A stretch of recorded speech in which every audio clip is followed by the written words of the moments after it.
we've talked about a lot of the different jobs people had on the plantation, and one of those was architecture and carpentry. There were very skilled carpenters and architects who worked on this barn. What's incredibly unique about this barn is that if you look up at the ceiling, it's basically a giant ship turned upside down.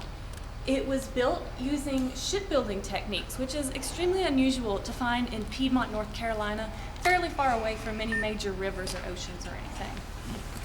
One example of this is if you look right above us here, there are two beams coming down right towards the ceiling, and then beams shooting off of those to form a triangle. And at the bottom there's just one peg going through it. That's known as a Queen Anne's truss. And that one peg is holding the entire thing together. That was used for the bottom of ships. If you think of it upside down, that's where you could store things in the hull of the ship. Let's see, we also have a scarf joint. You want to look right above me here.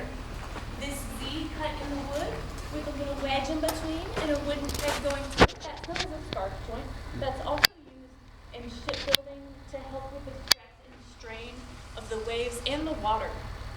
They used wood on wood in shipbuilding, particularly because the wooden stake would sort of mold with the boat, whereas a nail, over time it might rust or it might just pop out.